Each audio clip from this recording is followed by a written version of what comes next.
Más textos disponibles en Simba. La Castellana. La acera de Recoletos termina en la Plaza de Colón. A la derecha se encuentra la casa donde se fabrican las pocas pesetas buenas que hay en España.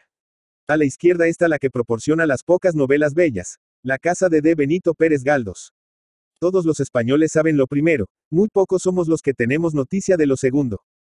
Pero los que lo sabemos, dicho sea para nuestra honra y pres, solemos mirar con más atención a la izquierda que a la derecha. Al cabo, las monedas que se fabrican en aquel gran edificio de ladrillos irán como esclavas sumisas a procurar deleites a los poderosos, a halagar sus torpes pasiones y sus vicios, mientras las novelas que se escriben en aquel alto y silencioso despacho, vendrán a posarse delante de nuestros ojos dándonos algunos instantes de placer honrado, elevando nuestro espíritu y esclareciéndolo. La inmensa mayoría, casi la totalidad de los hombres, guarda consideración y respeto a los ricos solo por el hecho de serlo. Los grandes escritores solo lo infunden cuando ejercen un cargo oficial. Y, no obstante, el rico es un hombre que trabaja y se afana únicamente para proporcionarse goces, de los cuales no nos hace, bien seguro, partícipes, mientras el escritor se priva de los suyos, gasta sus fuerzas, enferma del estómago o la cabeza y acorta su vida para procurarnos deleite y cultura. Después, se da por satisfecho con un estipendio parecido al de un albañil y con que le digamos, amigo, qué bonito libro ha escrito usted. El Paseo de la Castellana, que sigue a la Plaza de Colón, consiste en una amplia carretera para los caballeros y dos caminos estrechos a los lados para los peones.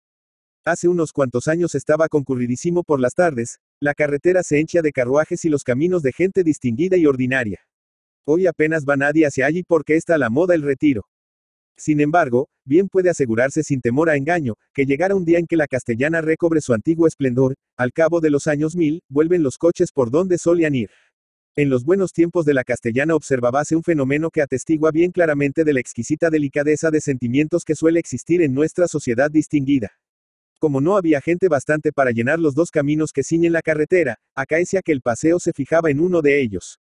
Pues bien, las jóvenes distinguidas no pudiendo soportar, como es natural, el contacto de otras jóvenes menos distinguidas, empezaban a desertar del paseo acostumbrado yéndose por pelotones al otro camino.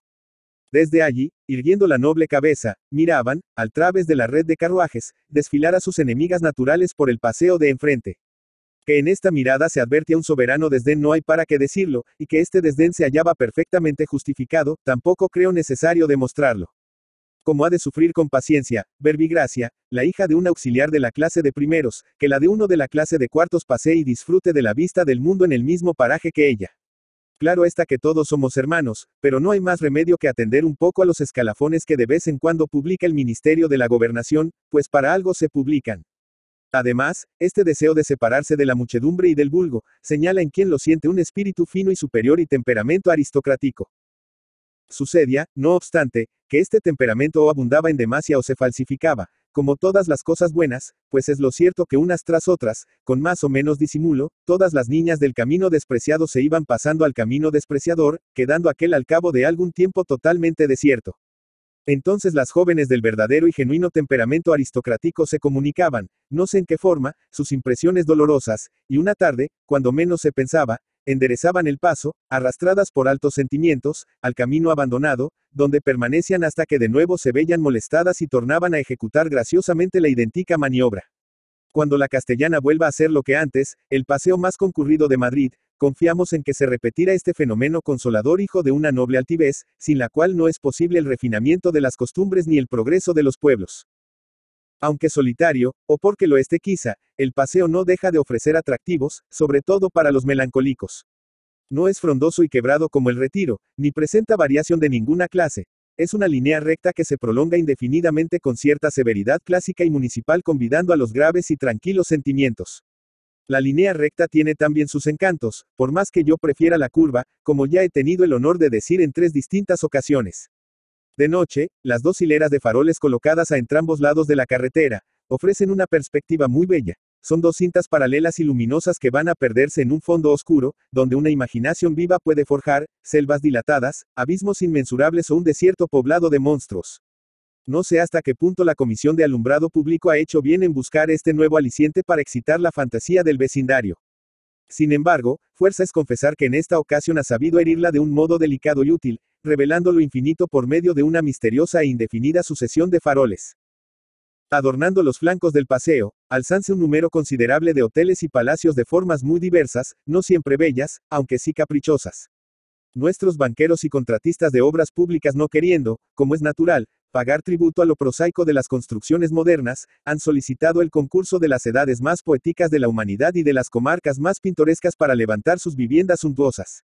Se encuentran allí, a poca distancia unos de otros, palacios egipcios, árabes, asirios, babilónicos, gallegos y catalanes. Por regla general están rodeados de jardines que la naturaleza, secundada eficazmente por las mangas de riego, ha poblado de flores y verdor. He pasado muchas veces por allí y jamás he visto a nadie disfrutando de su amenidad, salvo los pájaros. Las ventanas de los palacios tienen las persianas echadas y reina tal silencio en sus inmediaciones, que cualquiera los creería deshabitados. Esto contribuye a despertar en la imaginación de los paseantes recuerdos o sueños romancescos. Aquellos palacios deben de guardar seres bellos y felices que se alejan del ruido de la corte a fin de paladear con más tranquilidad su dicha. El amor debe de ser el dios a quien se rinde culto en tales nidos tibios y suntuosos. Algunas veces al través de sus persianas he oído los dulces acordes de un piano. Cuántas cosas bellas cruzaron entonces por mi mente. Cuántas novelas interesantes se me presentaron de improviso. Una mañana de primavera, impresionado por la reciente lectura de cierta novela de Octavio Follé, iba paseando distraído por aquellos silenciosos lugares gozando de la frescura y aroma de los árboles y de la grata soledad que allí imperaba. De pronto, al pasar por delante de uno de los palacios, creí percibir rumor de voces en el jardín. Al fin sorprendo a la enamorada pareja de este nido, me dije sonriendo. Y con el corazón agitado y el paso cauteloso, me acerco a la verja revestida de una espesa cortina de madreselva y aplico el oído. Detrás del muro de verdura dos voces poco argentinas disputaban acaloradamente sobre el proyecto de conversión de la deuda. Más a la de la castellana se tropieza con el hipódromo. Quisiera decir algunas palabras acerca del hipódromo, pero creo que aún no ha llegado la época de juzgar con verdadera imparcialidad esta nueva institución. Las grandes reformas necesitan algunos años para desenvolverse y dar el fruto que el legislador ha buscado.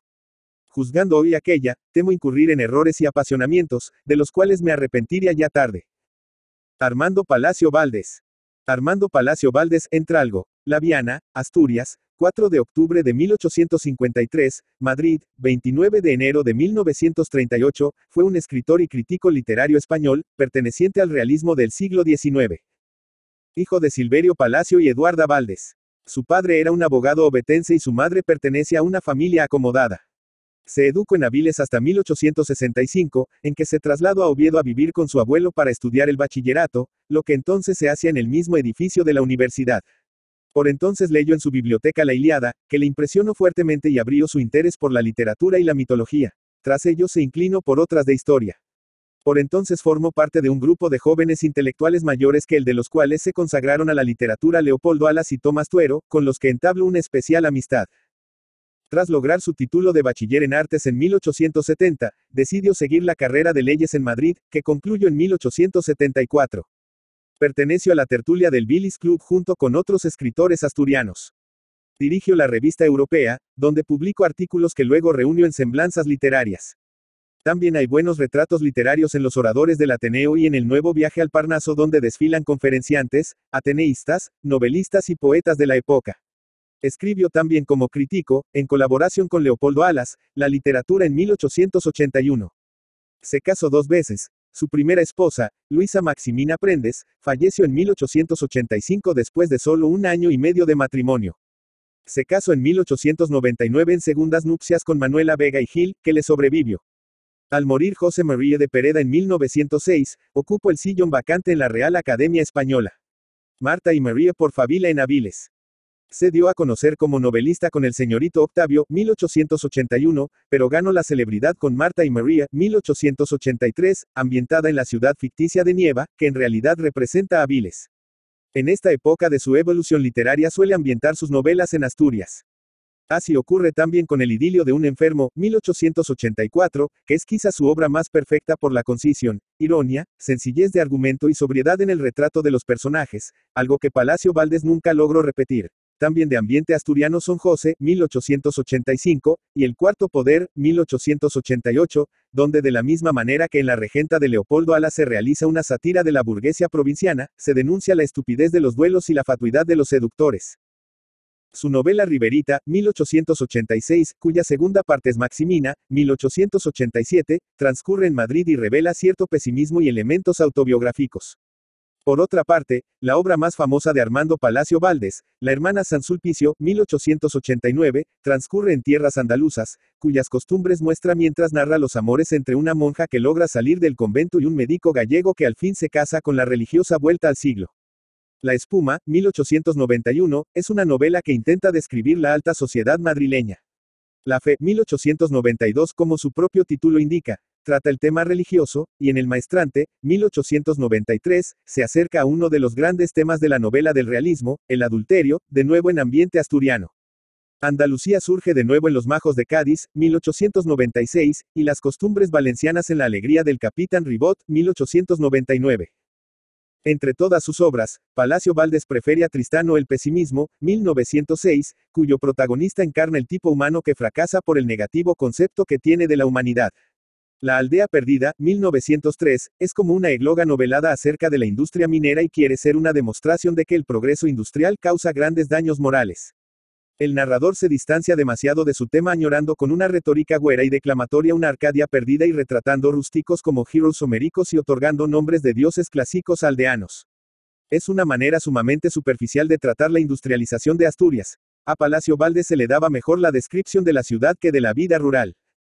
Los papeles del Dr. Angelico, 1911, es una recopilación de cuentos, pensamientos filosóficos y relatos inconexos, aunque muy interesantes. En Años de Juventud del Dr. Angelico, 1918, cuenta la dispersa historia de un médico, casas de huéspedes, amores con la mujer de un general, etc.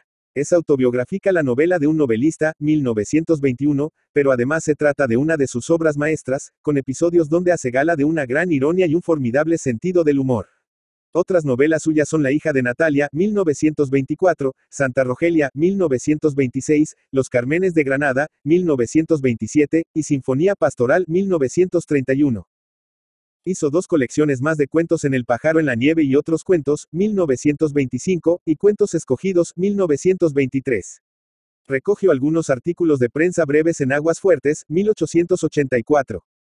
Sobre la política femenina escribió el ensayo histórico El gobierno de las mujeres, 1931, y sobre la Primera Guerra Mundial en La guerra injusta, donde se declara aliadófilo y se muestra muy cercano a la generación del 98 en su ataque contra el atraso y la injusticia social de la España de principios del siglo XX.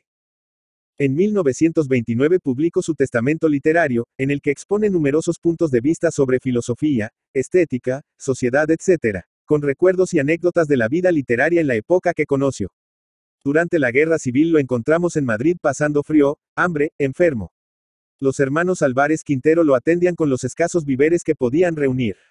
Palacio Valdés, el amable, el otrora célebre y celebrado, vanidosillo y fecundo escritor, moría en el olvido, sin ayuda, el año 1938. Póstumo es el álbum de un viejo, 1940, que es la segunda parte de la novela de un novelista y que lleva un prólogo del autor a una colección de 50 artículos. Sus obras completas fueron editadas por Aguilar en Madrid en 1935, su epistolario con Clarín en 1941. Armando Palacio Valdés es un gran creador de tipos femeninos y es diestro en la pintura costumbrista. Sabe también bosquejar personajes secundarios. Al contrario que otros autores, concede al humor un papel importante en su obra. Su obra ha sido muy traducida, especialmente al inglés, e igualmente apreciada fuera de España. Es seguramente junto a Vicente Blasco Ibáñez el autor español del siglo XIX más leído en el extranjero. Su estilo es claro y pulcro sin incluir neologismos ni arcaísmos.